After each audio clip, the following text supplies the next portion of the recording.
Well, a very warm Sabbath greetings to everyone.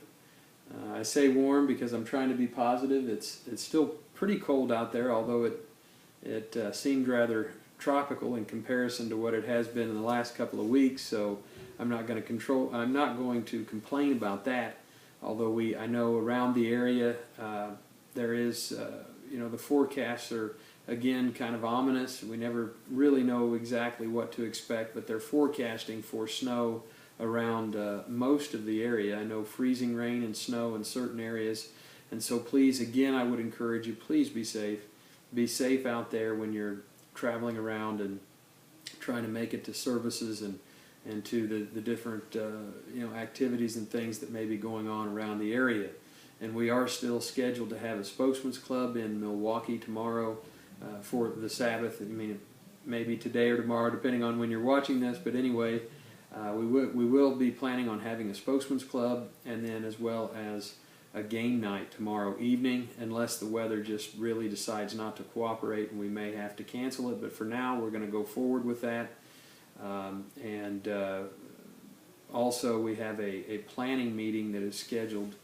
And those of you who are involved in that, I know you're waiting as well to see what the weather's going to be like, and so we're going to have to play that by ear and see how things go here in the next the next day or so, and see what to expect there for Sunday's activity as well. Well, I've had quite a bit on my week. It's been a very productive week. It's been a busy week here, but I've got a few things on my mind. I really hope I don't. I know it's not a good way to start this commentary, but I hope I don't just ramble, but I've made a few notes here on some things that I've been kind of thinking about throughout this week. The U.S., as we know, is sinking further and further into a welfare state. It's been going in that direction really for quite some time, and that's defined as a system in which the government undertakes the chief responsibility for providing for the social and economic security of its population, usually through unemployment insurance, old age pensions, and other Social Security measures. End of quote. So that's a welfare state. That's when the government basically wants to be in control of everything that has socioeconomic implications. Even now at this point in their health care and in many other ways. The government is taking more of that responsibility on. But when people learn to rely on the government for all their benefits, they look at this as a right, let's say, then we actually breed an environment where we call it an entitlement type of society, where everybody thinks that they're owed something, that they have a certain amount of rights to certain things that we would really consider blessings. They think they have the right to a nice car and a home and maybe 2 cars and so many TVs and all these cell phones and all these different things, that they should have the right to those things. And that's the kind of society and the kind of environment that we live in. It's very much turning into an entitlement society. We have a sort of a welfare state where too many people are relying solely on the government to take care of them, instead of relying on certain principles that have helped to establish, of course, with God's blessing. And there's a reason why God's blessing and has blessed this nation in the past. And it's because we understood, at least in part, we understood that those kind of blessings and those kind of benefits were not a right, but rather a privilege. And so we come up with this entitlement society, a welfare system that becomes much more reliant on the government as opposed to hard work, dedication, and education. And we know the biblical principle there is 2 Thessalonians 3 and verse 10. You don't work, you don't eat. And so there is a way of doing things that provides blessing, but it's almost always based on certain conditions and certain things that we have to put forward. We reap what we sow. We put something into it, we get those blessings back. It's a living law. And we look at this in a sort of a spiritual way. There's a spiritual application here as well. I deal with a lot of people, go-tos we call them, people out there that may be curious about who we are. Maybe they want to come to services or whatever. And what I've found, especially of late, just in the last couple of years, you really see a mentality of, well, I have, certain rights. I should have the right to be here or come to services or whatever the case may be. And it's not always a source of contention, but it's almost, where it becomes very important to explain, who we are and what we believe and why we believe that.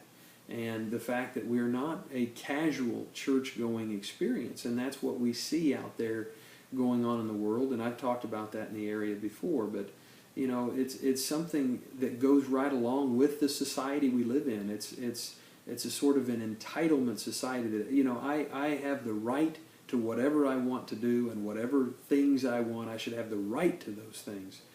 And it comes down really to definition.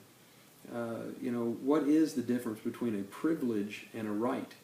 Well, a right is something that is due to a person or governmental body by law, tradition, or nature. And there are certain rights, that it's important to understand. There are certain things that we have a right to. And then on the other hand, there's also a privilege. And a privilege is defined as a benefit, immunity, etc., granted under certain conditions. So a right is something that we have access to inherently by nature. We have the right, as human beings, to seek out truth, to make certain decisions, to choose life, to make decisions in life. There's certain things we have that right. And then there are other things that are privileges. And, there's a big difference there. A benefit comes under certain conditions.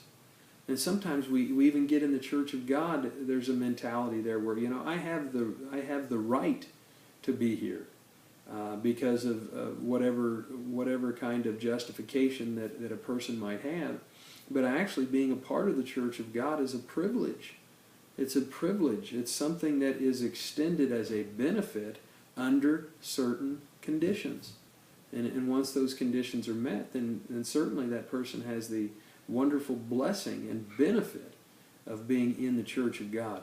We sing page 67 in our hymn book is related to Psalm 103.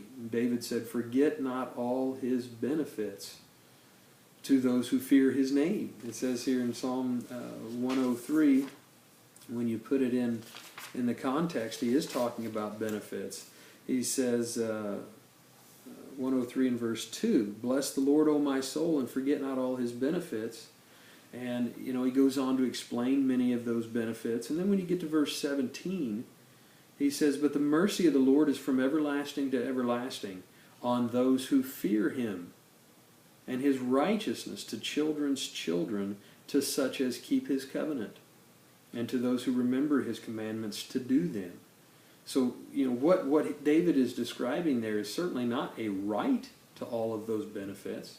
It's not a right. We shouldn't come to just think of it as a right to have all those wonderful benefits that come from being in the Church of God, but we should look at them as being a privilege to those who fear God, who want to obey that covenant relationship, and of course to keep his commandments. So there's a big difference there in feeling that it's some kind of a right versus a privilege. It has everything to do with the way that we approach the idea of fellowshipping with God the Father and Jesus Christ at services, and fellowshipping together on the Sabbath.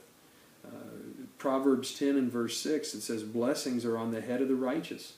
So again, that's not describing a right to blessings and benefits. It's describing the privilege of having certain blessings and certain benefits, but under certain conditions. And so it's very important to understand that and truly be very grateful for the wonderful privilege and the honor of being a part of the Church of God, and knowing that there are certainly conditions that apply if we want to see those great blessings and benefits that God promises to those who are obedient and who honor Him first. And that's really, part of that idea of having the opportunity to experience all those blessings and benefits, is that we look at it as a privilege and a wonderful blessing to be a part of the Church of God. I hope you'll think about that, and again, just bask in the wonderful benefits and blessings of being a part of the body of Christ, a part of the Church of God. What a great privilege it is. And may we all go forward and have all of those wonderful blessings and benefits, because we know that it's a privilege, and there are certain conditions that we understand that we have to meet. And we're happy to do that because we have tasted of the wonderful blessings that come from this way of life. So I hope you have a fantastic and marvelous and just a Sabbath that's full of blessings and full of benefits. Be careful out there. I look forward to seeing many of you there for the special Sabbath in Milwaukee. And the rest of you, I love you. I look forward to seeing you too very soon. Please take care. Be careful out there, but have a tremendous, wonderful Sabbath.